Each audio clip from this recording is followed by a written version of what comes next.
A woman who spent 12 years behind concrete walls walked out of a federal facility in Harlan County, Kentucky on a Tuesday morning in October with nothing but a clear plastic bag and a letter she had never opened.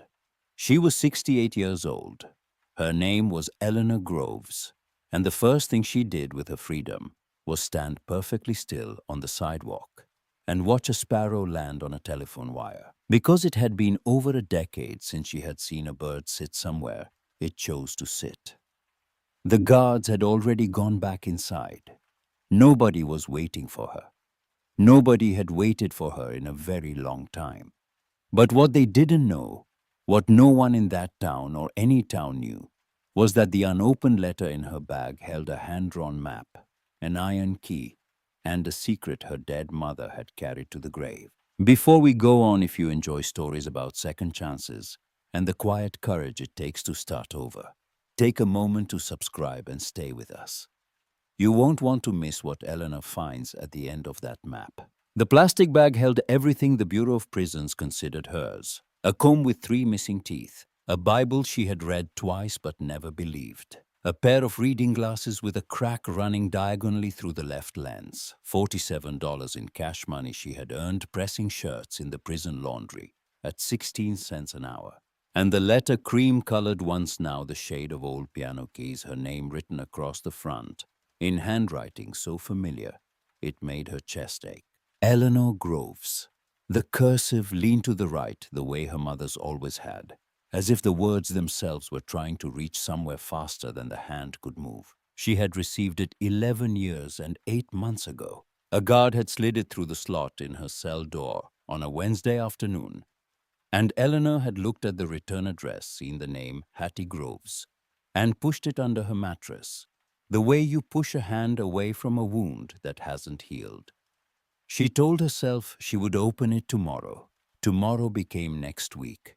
Next week became next month.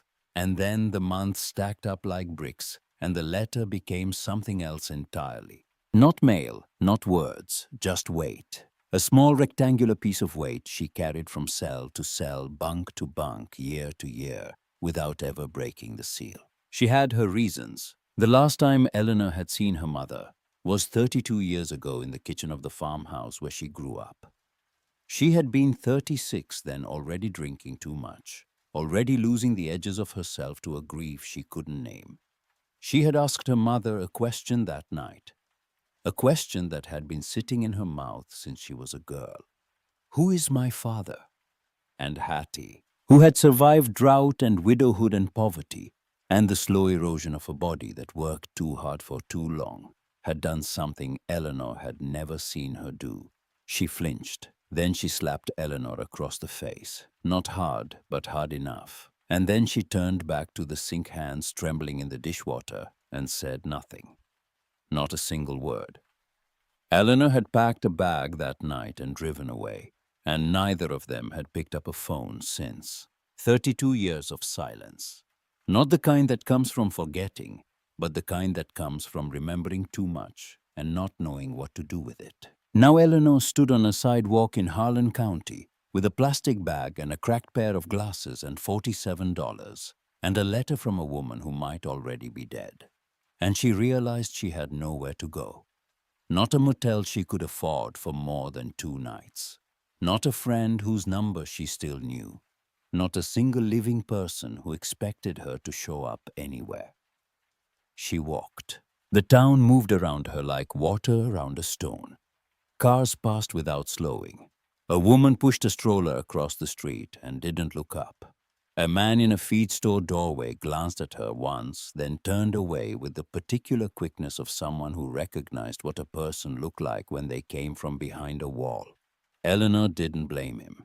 She had spent 12 years paying for the worst night of her life, and she understood that the world didn't owe her comfort just because the debt had been settled on paper. The worst night. She didn't think about it in scenes anymore. She thought about it in sounds. The scrape of tires on wet asphalt.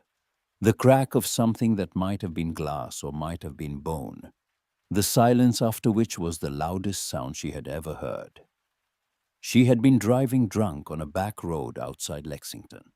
A man was walking on the shoulder. She didn't see him until it was too late. And then she saw nothing at all. Until she woke up in a hospital bed with a broken collarbone and a police officer standing at the foot of the bed holding a clipboard. The man's name was Gerald Poole. He was 51 years old. He had a daughter and a dog and a job at a hardware store. He died at the scene. Eleanor had pleaded guilty, not because her lawyer told her to, but because she was. 12 years. She served every day, and now she was out and the world was louder and faster and wider than she remembered. And she sat down on a bench outside a gas station and pulled the letter from the plastic bag. Her fingers found the seal. The old glue had dried and cracked along the edges the way skin cracks in winter. She slid her thumb beneath the flap and felt it give. Inside were three things: a single folded page, a hand-drawn map on a separate piece of paper creased and worn, and a key iron heavy for its size with a tag tied to it by a piece of kitchen twine. The tag read in Hattie's careful script, East Room. Eleanor unfolded the letter. The paper smelled faintly of something sweet and familiar, something she couldn't name at first. Then it hit her, and her breath stopped. Apples. The paper smelled like apples, like October mornings in the orchard behind the farmhouse, like her mother's hands after a day of picking, like the pie crust cooling on the windowsill when Eleanor was 9 years old and the world was small enough to fit inside a kitchen. She read, "My Eleanor, I know you won't read this for a while, maybe a long while. I know you because I'm the one who made you stubborn. So I'll write it plain. I'm sorry for what I did that night in the kitchen. I'm sorry for the silence after. I had my reasons and they were poor ones, and I've carried the weight of them every day since you left. I'm not writing to explain. I'm writing to tell you that the farm is still here. Sycamore Hollow, Virginia. The house still stands. The orchard still grows. Though the apples come smaller now, like they're tired too. I kept your room the way it was. But the east room, the one that was always locked, that room, is for you now. The key is in this envelope. There's a map because I know you never could remember the back roads. Come home. Not for me. For the answer to the question you asked me in the kitchen. I should have told you then. I didn't. It's in the east room. Everything you need to know. I love you more than I loved my own pride. And that is saying something because my pride was considerable. Come home, Eleanor. Before it's too late. Mama." Eleanor folded the letter and held it against her chest. She sat there for a long time. The gas station hummed behind her. A truck pulled in, filled up, pulled out. The sun moved across the sky the way it does when you're not watching slowly, and then all at once, before it's too late. She pulled out her phone, a prepaid device the re-entry office had given her, and dialed the number on the lawyer's card she'd been handed during her discharge briefing. A woman answered on the third ring. "Trujillo and Associates. How may I help you?" Eleanor cleared her throat. The sound of her own voice still surprised her, rougher now, like a road that hadn't been maintained. "My name is Eleanor Groves. I received a letter from my mother, Hattie Groves, about a property in Sycamore Hollow, Virginia. I need to know if she's still living there." A pause. "Hold, please." The hold music was something classical tinny through the small speaker. Eleanor pressed the phone hard against her ear. 2 minutes passed. 3. Then the woman returned. "Ma'am, I'm sorry. Hattie Groves passed away 5 years ago. She's buried on the property as per her wishes." Eleanor's hand dropped to her lap. 5 years. Her mother had been dead for 5 years, and Eleanor had been sitting in a cell 50 miles away, pressing shirts, reading a Bible she didn't believe, carrying a letter she refused to open. 5 years of death stacked on top of 32 years of silence. 47 years. Nearly half a century of lost time. She almost hung up. Almost folded the letter back into the envelope and walked to the nearest bar, because that was what Eleanor Groves had always done when the weight got too heavy. She drank. She drove. She destroyed. But the bars were the reason she had spent 12 years behind a wall. And she knew in the way you know your own name that if she walked through a bar door now, she would never walk out. So she asked the question instead, her voice barely holding. Is there anything else about the property, about the estate? Another pause. Ma'am, the property was left in a will. The primary beneficiary is a woman named Cordelia Harwell. Eleanor blinked. She didn't recognize the name. Who is that? According to our records, she's listed as Hattie Groves' daughter. The words didn't make sense at first. They sat in Eleanor's ear like stones dropped into water, sinking slowly. Hattie's daughter.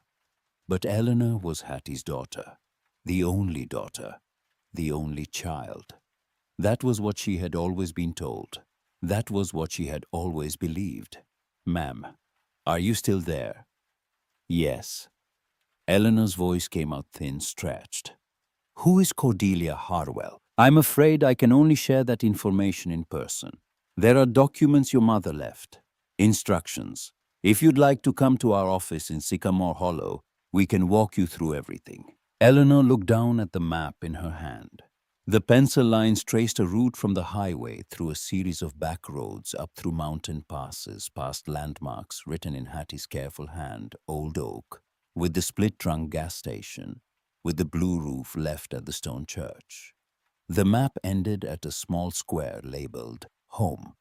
How far is Sycamore Hollow from Harlan County? She asked. About 6 hours by bus, longer if you take the mountain route. Eleanor folded the map along its creases and slid it back into the envelope with the letter and the key. The key was warm now from sitting in her palm. She could feel the weight of it, the old iron, the shape of teeth that fit a lock she hadn't turned in decades. She pressed her thumb against the tag. East Room. I'll be there tomorrow, she said. The bus left Harlan at 4 in the afternoon. Eleanor sat near the back, her plastic bag on the seat beside her, the envelope in her lap. The mountains rose around them as the bus climbed their slopes thick with hardwoods turning color. Red maple, sugar maple, white oak going gold at the edges. The light came through the windows in long warm slants, and for a while Eleanor just watched the trees pass, counting the colors the way she used to count days inside. She slept in fits. Every time the bus stopped, she woke heart-hammering, disoriented by the open space, the moving air, the fact that no one was telling her when to sleep or when to wake.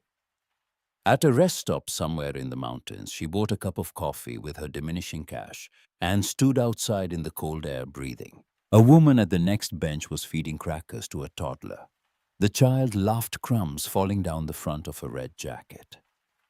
Eleanor watched and something tightened in her chest. She had a son, Thomas. He would be 42 now. He had stopped writing 3 years into her sentence. The last letter said only, I can't keep doing this, Mom. She didn't blame him either. She had become very good at not blaming people for leaving. The bus arrived in Sycamore Hollow just after dawn. The town sat in a valley between 2 ridges, the kind of place that looked like it had been set down gently between the mountains and told to stay. A main street with a post office, a diner with a tin roof, a general store with a hand-painted sign that read, Dockery's Goods and Sundries, a church with a white steeple, a flagpole outside a volunteer fire station. The American flag moved in a breeze so light it looked like breathing.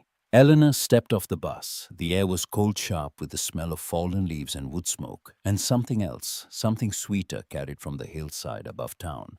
Apples. Not the memory of apples this time, not the ghost of them in old paper, but real apples growing on real trees somewhere close. She stood still and let the scent fill her lungs. And for a moment she was 7 years old, standing in her mother's orchard, reaching up for a branch she couldn't quite grasp, and Hattie lifting her strong arms, warm hands. The smell of earth and fruit and sweat, and her mother's voice. See, you just needed a little help. That's nothing to be ashamed of. The law office was 3 blocks from the bus stop, a small building with green shutters and a brass nameplate. Eleanor pushed through the door and found a young woman at the reception desk who looked up with polite surprise. I'm Eleanor Groves, she said. I called yesterday. They led her to a back office where a man in his 60s sat behind a desk covered in files. He introduced himself as Harold Munn's senior partner. He had the careful manner of someone used to delivering news that changed the shape of people's lives. He explained, Hattie Groves had passed away 5 years ago from pneumonia complications of a long decline. She had lived on the farm until the end, tended in her final years by Cordelia Harwell, her younger daughter. Eleanor's hands tightened on the arms of the chair. Younger daughter, say that again. Cordelia is your half-sister, ma'am. Same mother, different father. She's 58. She's lived in Sycamore Hollow most of her adult life. She was your mother's primary caregiver. Eleanor stared at him. For how long? How long has she existed? Harold looked at her with something close to pity. Your mother gave birth to Cordelia when you were 10 years old. She was raised nearby mostly by her father's family, but she came back to care for Hattie when Hattie's health declined. Eleanor did the math. She had been 10. She remembered being 10. She remembered the summer her mother had gone away for 2 months to visit a cousin in Roanoke. At least that was the story. A cousin in Roanoke who needed help with a new baby. Eleanor had stayed with a neighbor. Her mother had come back thinner, quieter, and had never mentioned the trip again. There was no cousin in Roanoke. There was a baby. Her mother had hidden an entire daughter for 58 years. Harold slid a folder across the desk. The will is straightforward. The property 112 acres. The house, the barn, and the orchard goes to Cordelia Harwell. However, your mother left a separate letter of wishes. Not legally binding, but clear. She asked that you be given full access to the east room of the house and that you be allowed to stay on the property for as long as you need. She also left you a personal bequest. He opened the folder and withdrew a sealed envelope, smaller than the first. This was to be given to you only after you arrived at the farm and saw the east room, not before. Eleanor took the envelope. It was lighter than the first, almost weightless. She turned it over. On the back in Hattie's handwriting, a single line. The answer to your question. She looked up at Harold. My question. He nodded carefully. That's what she said. She told me you'd know which one. The drive from town to the farm took 20 minutes. Harold offered to take her. The road climbed out of the valley through a tunnel of hardwoods, their canopy blazing in reds and golds that turned the light inside the car amber. They passed stone walls half swallowed by ivy, a creek running clear over mossy rocks, a mailbox rusted shut at the end of a dirt lane. Then the road curved one final time, and the farm appeared. It sat on a gentle rise, the way a tired person sits down in a chair they've known for years. The house was 2 stories white clapboard gone grey with a porch that wrapped around the front and one side. The roof sagged slightly in the middle but held. Green shutters, some hanging crooked. A chimney of stacked fieldstone. Behind the house, a barn with a faded red door. And beyond the barn, climbing the hillside in uneven rows, the orchard. Apple trees, dozens of them. Their branches heavy with late-season fruit, dark red against the gold and copper of the leaves. Eleanor stepped out of the car. The silence here was not the silence of prison, which was the silence of suppression of hundreds of people trying to make no sound. This was the silence of space of land, stretching out in all directions of wind moving through grass and branches of a place that had been waiting. She walked toward the porch. Her boots crunched on gravel. The iron key was in her coat pocket, and she could feel it against her hip with every step solid, patient. Harold stayed by the car. Take your time, he said. The front door was unlocked. It opened with a low creak that sounded less like wear and more like recognition. Inside, the air was cool, still layered with scents, cedar, old wood dust, and beneath it all, faint but unmistakable apples. A bowl of dried apple slices sat on the kitchen counter, left by someone, Cordelia maybe, or perhaps by Hattie herself years ago, the fruit shrunken and dark but still fragrant, still holding the memory of what it had been. Eleanor moved through the house slowly. The living room with its stone fireplace, the kitchen with the cast-iron stove Hattie had cooked on every day of Eleanor's childhood. The hallway with its creaking floorboards and framed photographs, a young Hattie standing beside a horse, a winter landscape, a child's hand reaching for a low-hanging branch. Then she reached the east room. The door was different from the others, heavier, darker wood. A brass lock, old but polished, as if someone had kept it clean, even after the rest of the house had been left to settle. Eleanor reached into her pocket and pulled out the key. The iron was warm from her body. She slid it into the lock, and it turned with a sound that was not a click but something deeper. Something that resonated in the wood and the walls and in her own chest like a heartbeat restarting. The door swung open. The room was small, no bigger than a cell, and that thought came unbidden and unwelcome. But it looked nothing like a cell.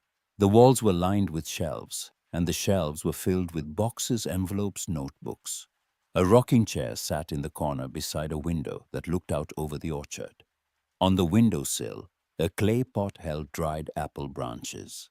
Their bark silvered with age, and the scent rose from them like something living. On the small desk against the far wall, a framed photograph, Eleanor at 17, laughing, her head thrown back, standing under an apple tree in full bloom. She didn't remember the photo being taken. She didn't remember laughing like that. Beside the photograph, a stack of letters tied with kitchen twine. She picked them up. There were dozens, all addressed to Eleanor Groves, Federal Correctional Institution, Lexington, Kentucky. All marked return to sender, all unopened. Hattie had written to her in prison. Not once, not twice, dozens of times, and every letter had come back. Eleanor had told the mail office during her second year that she didn't want correspondence from anyone named Groves. She had said it clearly, coldly, the way she said most things back then. No contact, and the system had obeyed. Her mother had written dozens of letters that Eleanor never saw. She sat down in the rocking chair, the stack of returned letters in her lap. The light through the window was golden, filtered through apple branches, and it fell across her hands and the envelopes and the photograph of a girl she used to be. She pressed the iron key against her palm until it left a mark, and she understood with a clarity that felt like falling that this room was not a storage space. It was not an archive. It was a vigil. Hattie had built this room the way a lighthouse keeper tends a flame. Not because she knew the ship would come, but because she couldn't bear to let the light go out. Eleanor sat in that chair with the returned letters and the scent of apples and the golden light. And she did not cry, not yet. But something inside her shifted, the way a frozen river shifts in early spring. Not breaking, not yet, just beginning to remember what it means to move. Outside, the wind came up through the orchard, carrying the smell of fruit and earth and time.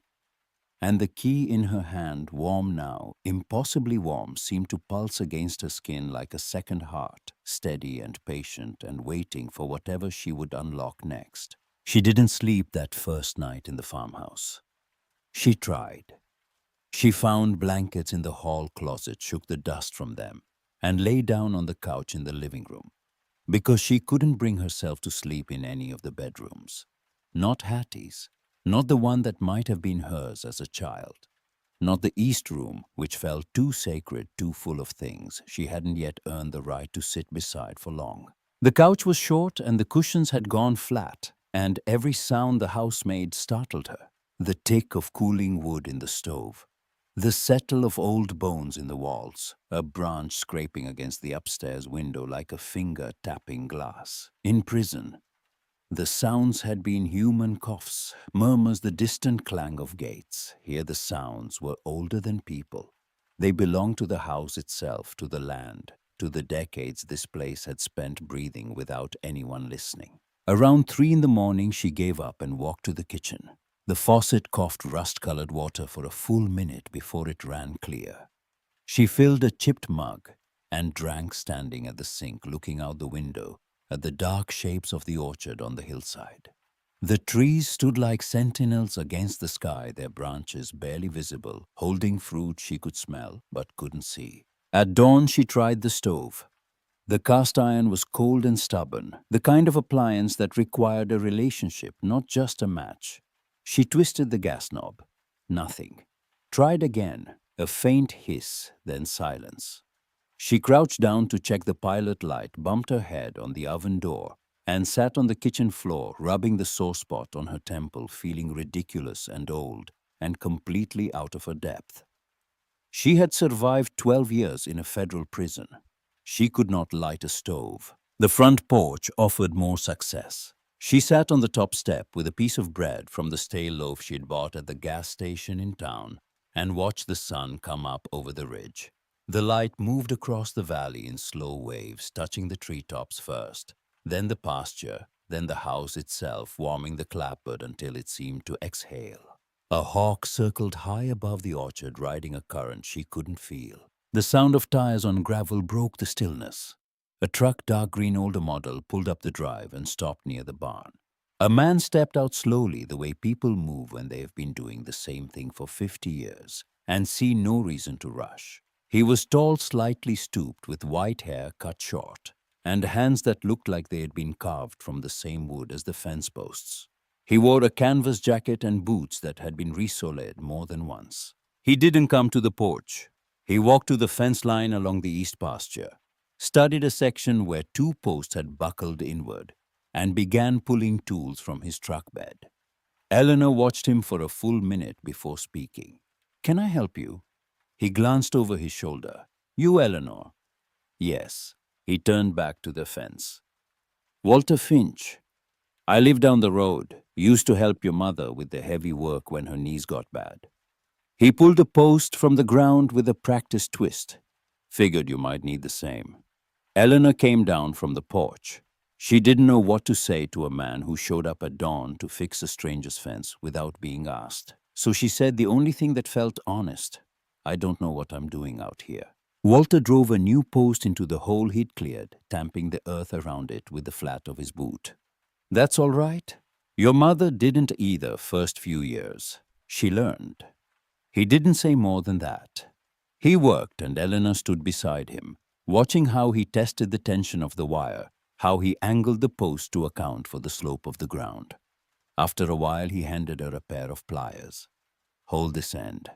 Pull when I tell you." She pulled. The wire bit into her palm through the gloves he'd lent her, and the post shifted, and Walter corrected it with one firm push, and the fence held. It wasn't elegant, but it stood. They worked through the morning in near silence.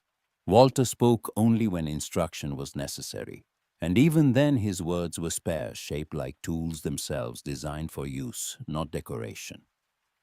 "Brace it here. Dig deeper on that side. Don't fight the slope, work with it." By noon, a full section of the east fence stood straight for the first time in years. Eleanor's shoulders burned. Her hands were raw inside the borrowed gloves. But when she stood back and looked at the line of posts running clean along the pasture edge, she felt something she hadn't felt in longer than she could measure. Not pride exactly. Something quieter. The sense that she had done a thing that would still be standing tomorrow. Walter loaded his tools into the truck and pulled a brown paper bag from behind the seat. "Brought you something from the orchard.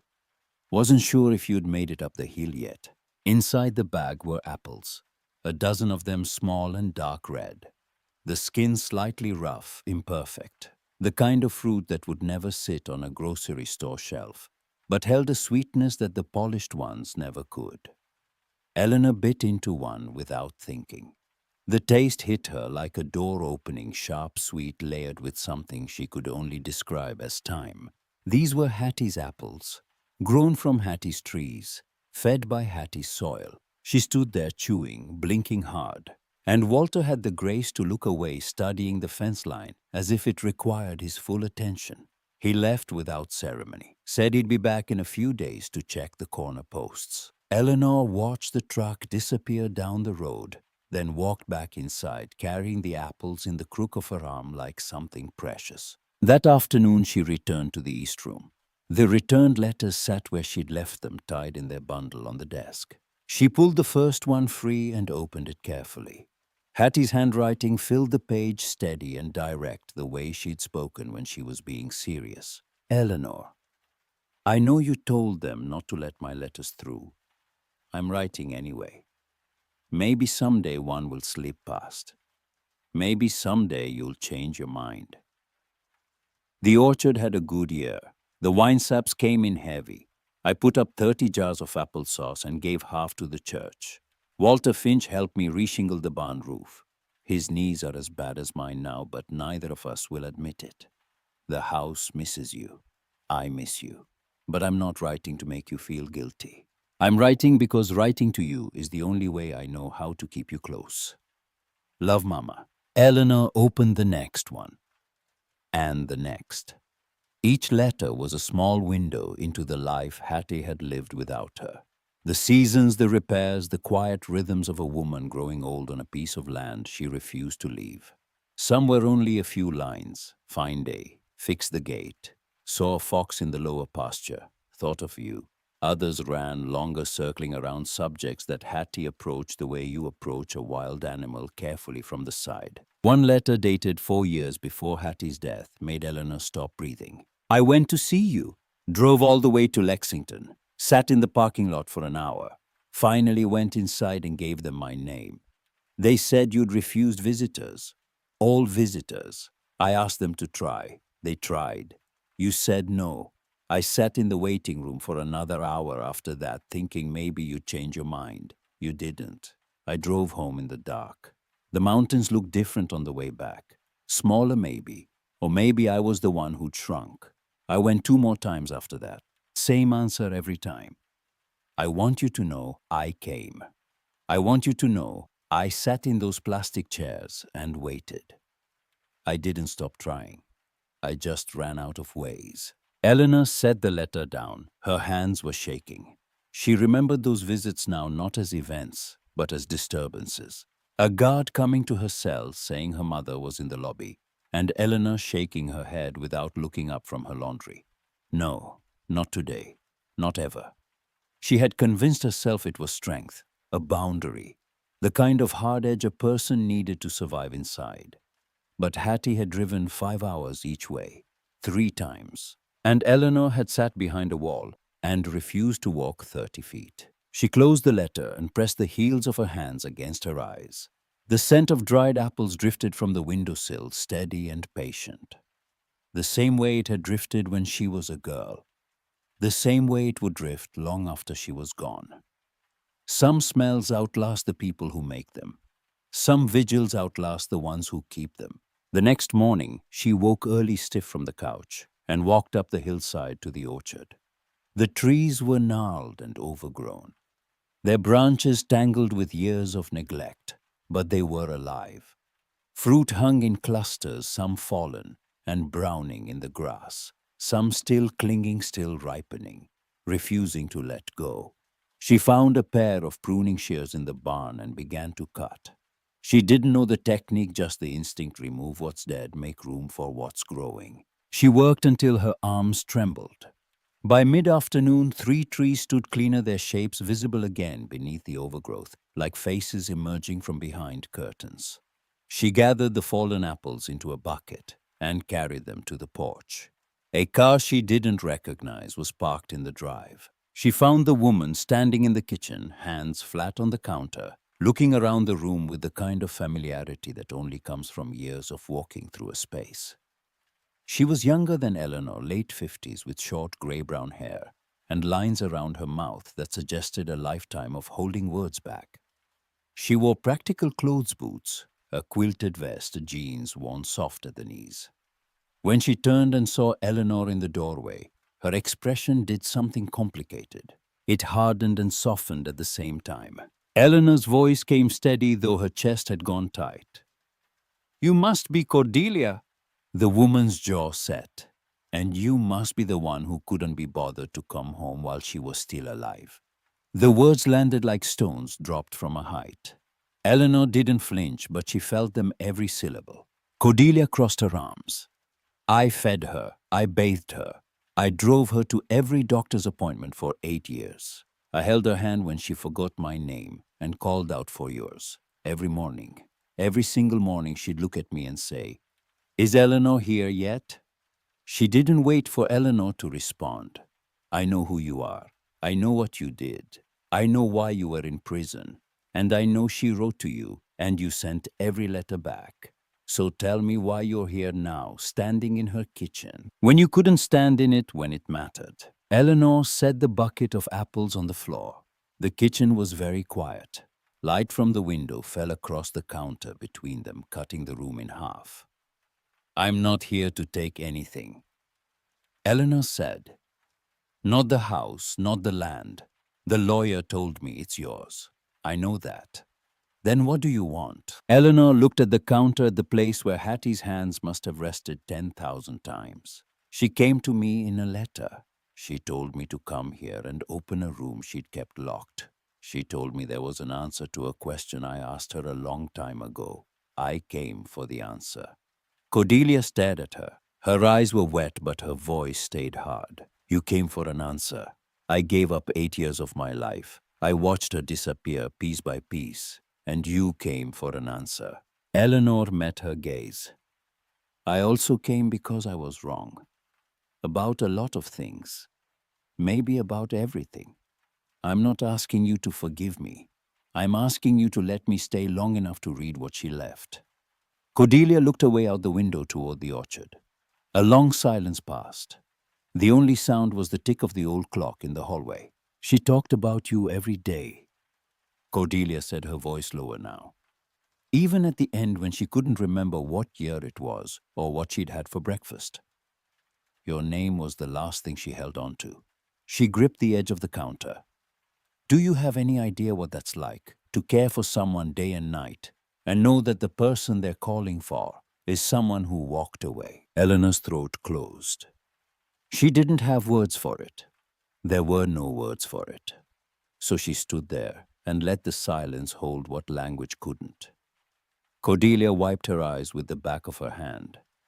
"You can stay, for now, but this is my home. She built it for me because I was the one who showed up." She left through the back door without looking back. Eleanor heard the car start, the crunch of gravel, then nothing. She stood alone in the kitchen for a long time, holding a bucket of apples that smelled like everything she'd lost. The days that followed settled into a rhythm that Eleanor didn't plan but didn't resist. She woke before dawn. She worked the orchard in the mornings, the fence line in the afternoons. Walter came by twice that week, each time bringing something: a roll of wire, a jar of preserves his late wife had put up years ago, a pair of work gloves that actually fit. He never stayed long and never asked personal questions. He taught by doing, and Eleanor learned by watching, and somehow that was enough. On the fourth day, she walked into town. Dockery's Goods and Sundries was the only store on Main Street that looked open. The bell above the door rang when she entered, and a woman behind the counter looked up. Late 60s, sharp-eyed, silver hair pulled back in a bun. She studied Eleanor the way a person studies a cloud to decide if it's carrying rain. Ruth Ann Dockery extended her hand. "You're the Groves woman, the one from up the hill." Eleanor shook it. "News travels fast. Small town, only speed we've got." Ruth Ann's voice was polite but measured, and her smile didn't reach her eyes. She rang up Eleanor's supplies: lamp oil, matches, a bag of flour, canned soup without small talk, and Eleanor didn't force any. Outside, a man loading lumber into a truck bed looked at her and looked away with the same deliberate quickness she'd seen in Harlan County. That particular turn of the head that said, "I know where you've been." She carried her bag back up the road, shoulders straight, stomach knotted. That night, a storm rolled through the valley. Thunder shook the windows and rain hammered the roof in sheets. Eleanor lay on the couch, listening to the house creak and groan, the timbers flexing in the wind. Around midnight, she heard a crash from behind the barn. She pulled on boots and a jacket and went out into the downpour. A section of the old tool shed had collapsed boards scattered across the muddy ground, a tangle of wood and rusted nails. She spent 2 hours in the rain dragging debris clear, stacking what could be saved, hauling what couldn't to the burnt pile. Her clothes were soaked through her hair, plastered flat mud up to her elbows.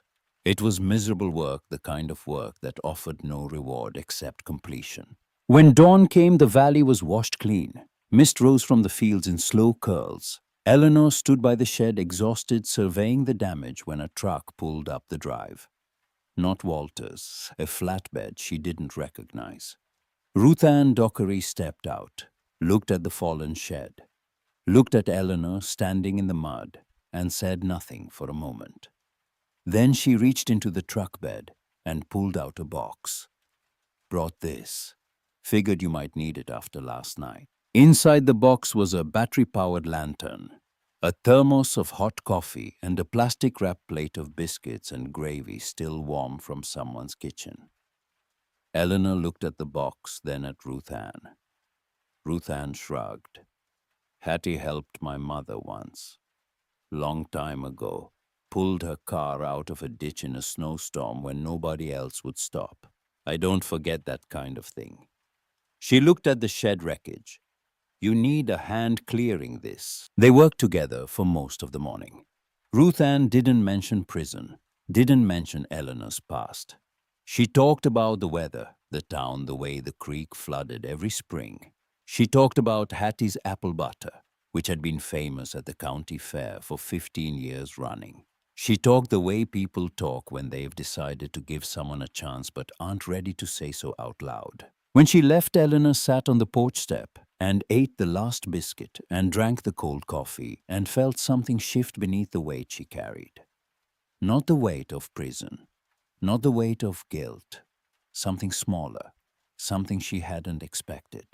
The weight of being seen clearly and without excuse and not being turned away. The orchard became her anchor. Every morning she climbed the hillside with the pruning shears and worked the trees, clearing dead wood, thinning overgrown branches, picking the ripe fruit before it fell to rot. By the end of the second week, the first dozen trees had been restored to something approaching order. Their shapes were visible again, the curved trunks, the spreading canopies, the way the branches reached outward like arms opening. She found a cider press in the barn, dusty but intact. Walter helped her move it to the porch, and she spent an afternoon feeding apples into it, grinding, pressing, watching the amber liquid flow into mason jars.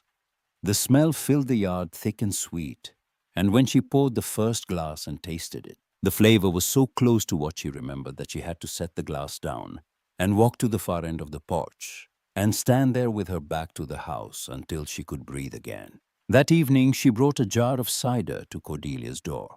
A small house at the edge of town, tidy with a garden fence and a mailbox painted white.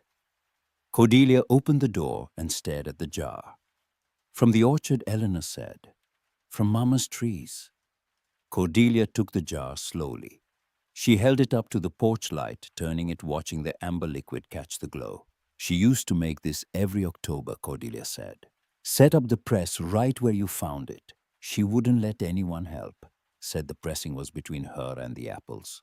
Eleanor almost smiled. Sounds like her. They stood there, not quite inside the door, not quite outside it. The space between them was charged but no longer hostile. Cordelia looked at the jar in her hands. She never stopped talking about you, even when I wished she would, even when it hurt. She carried you like a stone in her pocket, everywhere. I know, Eleanor said. I read the letters. Cordelia's eyes searched her face. All of them. All of them. A silence passed. Wind moved through the trees along the road. There's something you should know. Cordelia said, her voice lower now, stripped of the anger it had carried before. The last year before she passed, she couldn't remember much. Couldn't remember my name most days. Couldn't remember where she had put her glasses or whether she'd eaten. But every morning she'd walk to the east room door and check the lock. Make sure it was still shut. Make sure nobody had gone in. She'd press her hand against the wood and stand there, sometimes 5 minutes, sometimes 20, and every time she'd say the same thing. Not yet. She's not here yet. Eleanor pressed her palm against the porch railing. The wood was cold under her fingers. She felt the iron key in her pocket solid against her hip. Cordelia took a breath. I was jealous of you for years. You were a ghost who got more love than the living daughter standing right there. But watching you work that orchard this week, watching you haul brush and fix fences and sleep on that couch like you've got something to prove, I think I'm starting to understand what she saw in you. not the you that left. The you she believed would come back. Eleanor didn't trust her voice. She nodded once.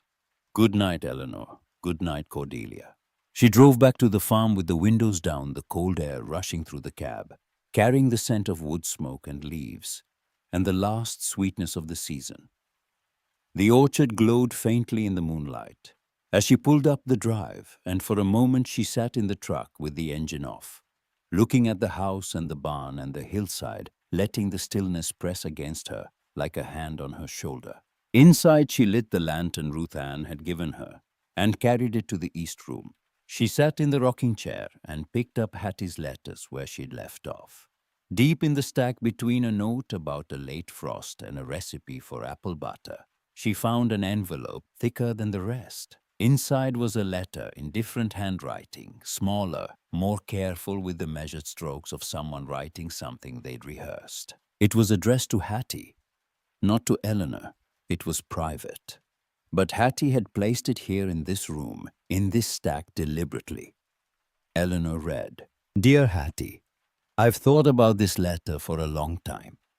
You asked me never to write, and I've respected that for nearly 60 years.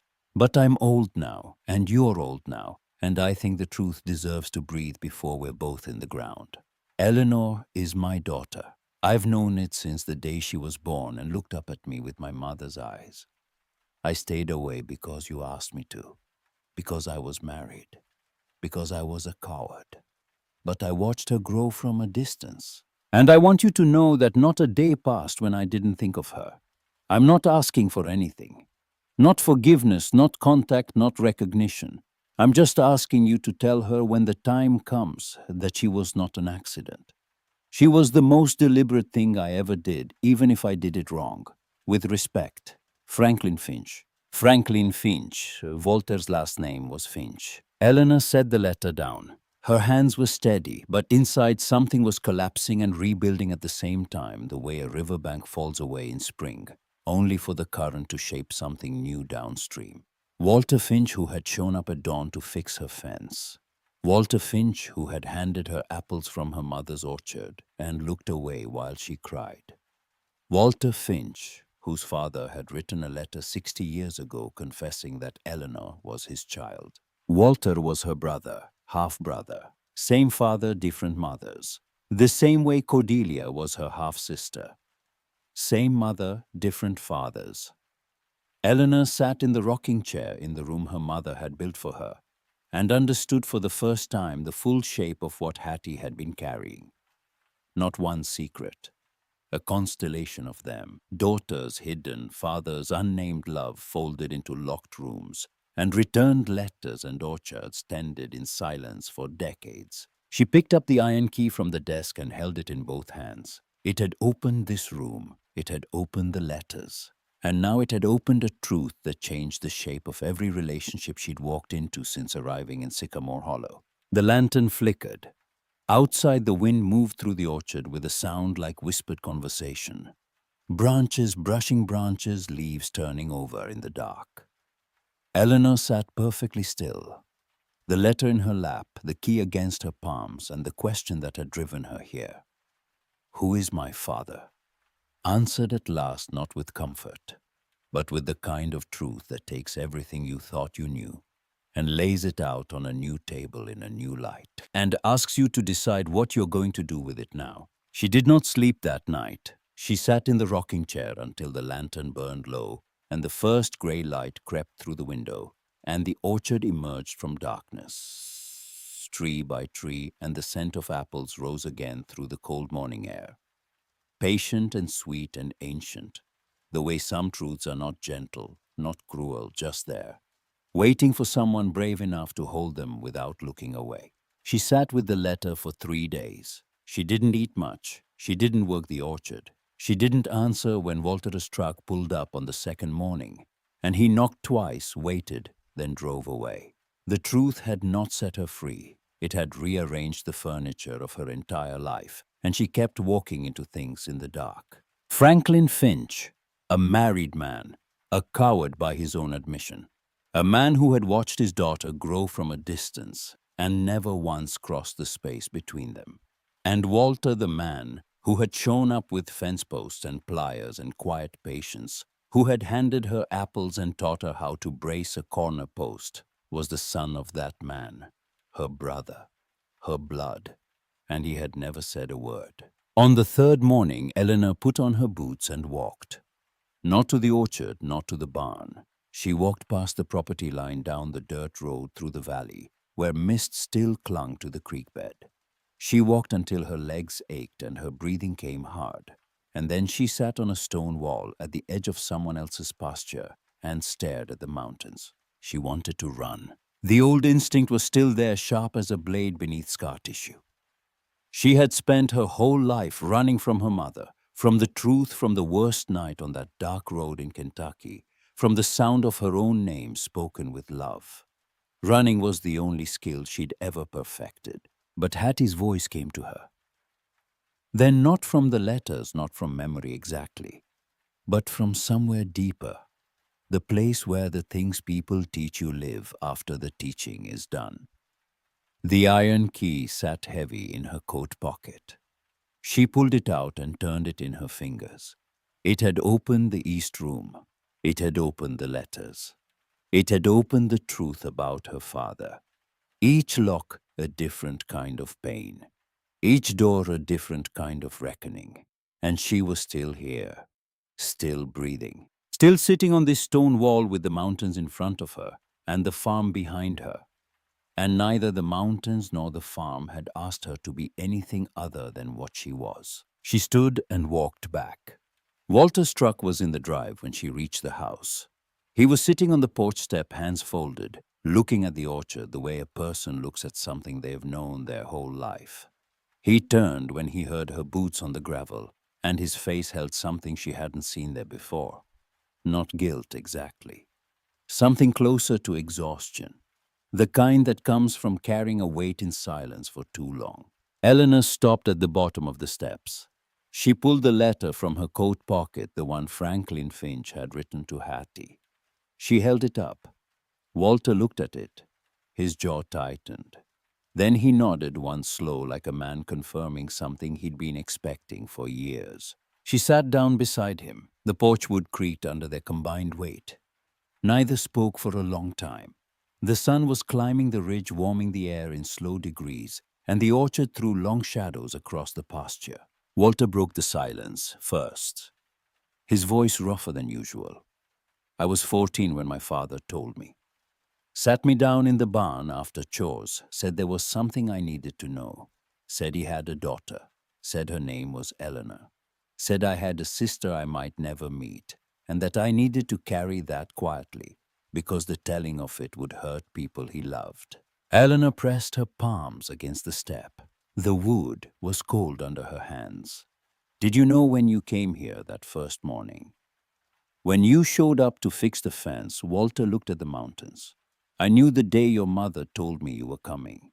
She called me 2 weeks before she passed, said the letter was ready, said you'd come eventually, asked me to keep an eye on the place, asked me to be here when you arrived.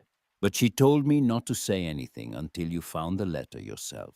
Eleanor let the air out of her lungs slowly. She thought of all the mornings Walter had stood beside her, teaching her how to brace a post, how to test wire tension, how to read the slope of the land. Every lesson a gift he'd given without naming what he was. Every silence a door he'd stood beside without opening. You could have told me, she said. His voice came quiet, not defending, just explaining. Your mother asked me not to. She wanted you to find the truth in her own words, in her own room. She said you wouldn't believe it if it came from anyone else. Eleanor looked at the letter in her hand. Franklin Finch's careful handwriting, a confession disguised as a farewell. She was not an accident. She was the most deliberate thing I ever did. Your father loved you, Walter said, in the only way he knew how, from a distance. Through fences and back roads and the wrong side of doing right. He died knowing he'd failed you, but he didn't die without caring. Eleanor folded the letter and slid it back into her pocket beside the key. For 12 years I sat in a cell thinking I came from nothing, that there was no one behind me. No name, no history, no people. And the whole time there was a brother fixing my mother's roof, a sister feeding her breakfast, a father writing letters he was too afraid to send. Walter reached over and laid his hand on hers. One brief press warm and rough, then he pulled it back. You're not from nothing. You never were. They sat on the porch as the sun rose fully, and the mist burned away, and the orchard stood clean and bright on the hillside. Eleanor thought about all the locked doors she had walked past in her life, and how the key to each one had been waiting patient, as iron for the moment she was ready to turn it. The days that followed moved differently, softer. The anger that had fueled Eleanor's first weeks on the farm, the anger at Hattie, at the silence, at the system, at herself, didn't vanish, but it changed shape. It became something more like determination. She worked the orchard with a new steadiness, not as penance, but as practice, the practice of showing up for something every day without knowing if it would bear fruit. Walter came by most mornings. They worked side by side, and now there was a different texture to the quiet between them. It wasn't empty. It was full of acknowledged things. He told her about Franklin's small details offered carefully like seeds placed in prepared soil, how he whistled when he drove, how he carved wooden animals for the children at church, how he had kept a photograph of a baby girl in his wallet until the day he died, and how Walter had found it while sorting his belongings and known without being told whose child it was. Eleanor listened. She didn't ask for more than Walter offered, and he didn't offer more than she could hold. They were learning each other the way the orchard learned the season, slowly, by proximity, by the patient accumulation of shared mornings. On a Thursday in late October, Cordelia drove up the hill with a box of Hattie's kitchen things she'd been storing. Mixing bowls, wooden spoons, a cast-iron skillet so well seasoned it gleamed like black glass. She set them on the counter without fanfare. She'd want you to have these, Cordelia said. She always said a kitchen without good iron wasn't a kitchen at all. Eleanor ran her thumb along the handle of the skillet. It was smooth from decades of Hattie's grip, worn to fit a hand that was no longer there. Thank you. Cordelia lingered. She stood by the window looking out at the orchard, arms crossed, chewing the inside of her cheek the way people do when they're deciding whether to say something. I wrote a letter, she said finally. To your son. Eleanor went still. Thomas. I found his address in Mama's files. She kept track of him, same way she kept track of you. Sent birthday cards he probably never opened. I wrote to him 2 weeks ago. Told him you were here. Told him what you've been doing. Eleanor gripped the edge of the counter. The kitchen was very quiet. Outside, a gust of wind shook loose a handful of leaves from the nearest apple tree, and they drifted past the window like small brown hands waving. You had no right, Eleanor said, but her voice held no heat. Only fear. Cordelia turned to face her. Maybe not, but someone had to. You weren't going to do it. You'd have spent the next 20 years working this orchard and writing journal entries, and never once picking up the phone, because you're terrified he'll say what you said to Mama. No, not today, not ever. Eleanor's eyes burned. She opened her mouth, but nothing came. Cordelia stepped closer. I watched our mother die waiting for you. I'm not going to watch you die waiting for him. She left. The screen door closed behind her with a soft slap. Eleanor stood alone in the kitchen, hands still on the counter, heart hammering.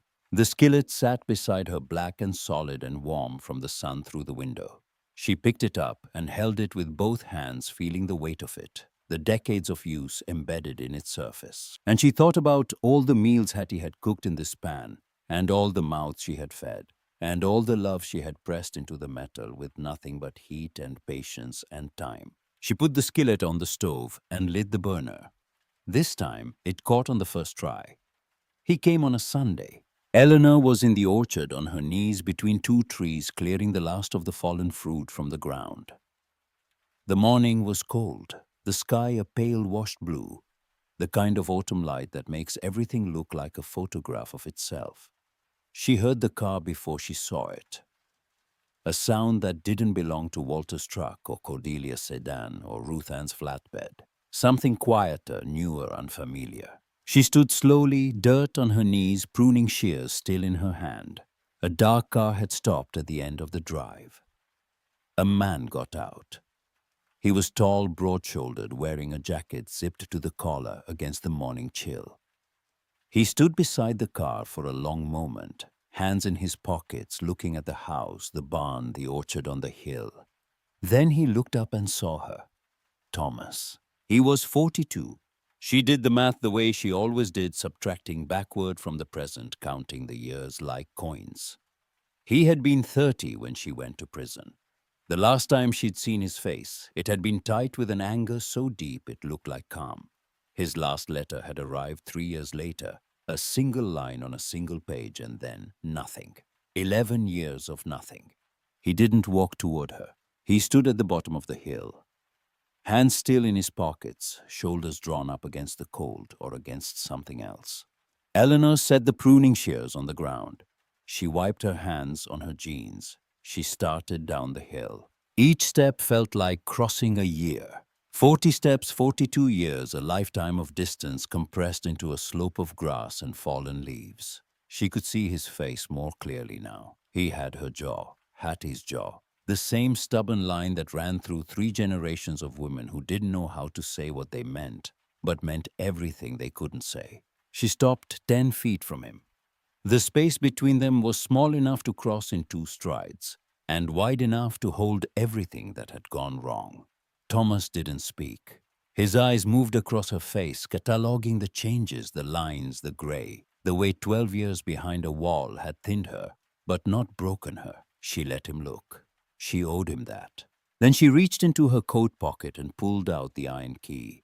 She held it in her open palm, extended toward him. The metal was warm the way it always was, as if it carried its own heat, its own small life. Her voice came soft, barely above the wind. Your grandmother kept this for me. She left it in a letter I didn't open for 12 years. It opens every door in this house, every room, every drawer, every truth she couldn't say out loud. She closed her fingers around it once, then opened them again. I think you should have it. Thomas looked at the key. His throat moved. He didn't reach for it. Not yet. Why? His voice was rough, cracked at the edges. Because I held on to it when I should have passed it on. Because that's what I've done my whole life. Held things too tight and too long and wondered why they cut me. Thomas's chin dropped. He stared at the ground between them. The wind moved through the orchard above, carrying the scent of apples down the hillside, wrapping around them both. He reached out and took the key. His fingers closed around the iron. He didn't say anything. He didn't need to. The taking was the thing. The willingness to hold what had been offered, to accept the weight of it, to stand in the space between anger and love, and choose not to walk away. Eleanor didn't move. She let the moment breathe. Then Thomas looked up at the orchard, at the trees she'd pruned, and the rows she'd cleared, and the hillside that had been tended back to life by hands that had spent 12 years with nothing to hold. His voice, when it came, was quieter. You did all this. I had help. He nodded. The smallest motion.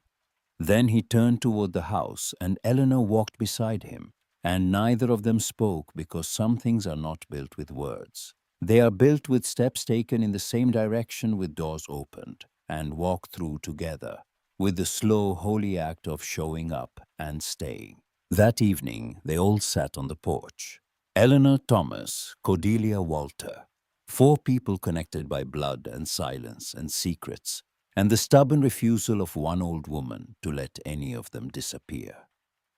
The orchard glowed in the last light of the day, the apples dark red against the gold of turning leaves.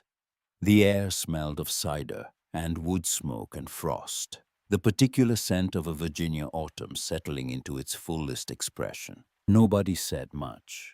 Thomas held the iron key in his lap, turning it slowly between his fingers. Cordelia poured cider into mason jars and passed them around without ceremony. Walter sat in the far chair, legs crossed at the ankle, watching the ridgeline with the patience of a man who had learned that the best things arrive without announcement. Eleanor rocked in Hattie's chair, the one she'd brought from the East Room, and listened to the orchard. The branches moved against each other in the breeze, a sound like hands brushing, like pages turning, like someone whispering a name too quietly to hear, but loud enough to feel. She closed her eyes, not sleeping, just resting in a way she hadn't rested in 40 years. The kind of rest that comes when you stop clenching your fists and let whatever you've been gripping finally sit in your open palm. The key was gone from her pocket, passed on to the person who needed it next. Her hands were empty, and for the first time in her life, empty felt like enough. Below the porch in the garden, she'd planted her first week. The last of the season's herbs released their scent into the cooling air. Above, the first stars appeared faint and far, and indifferent to the small lives unfolding beneath them. The mountains stood where they'd always stood, dark against the darkening sky, holding the valley, the way a cupped hand holds water gently without squeezing. Knowing that the holding is the thing, Eleanor opened her eyes once more and looked at the orchard. The trees stood in their rows, pruned and tended, and bearing fruit again after years of neglect. She thought of Hattie, pressing her hand against the locked door of the East Room every morning, whispering, "Not yet, she's not here yet." She thought of Franklin Finch's letter, folded and hidden, and waiting decades to be read. She thought of the key passed from mother to daughter to grandson, each hand warming the iron, each turn of the lock opening something that had nothing to do with doors. The wind came up one last time through the orchard, and Eleanor breathed it in the way you breathe in after a long illness, deeply gratefully, not as a memory this time, not as an ache, but as a promise, the scent of fruit still growing on trees that had every reason to stop, but never did. If this story stayed with you tonight, I'd like to leave you with a question. Is there a key you've been holding too long, a truth, a word, a door you haven't opened that might be waiting for you to finally pass it on? Thank you for listening. Sleep well. And if you haven't already, subscribed so we can share another story with you soon. Good night.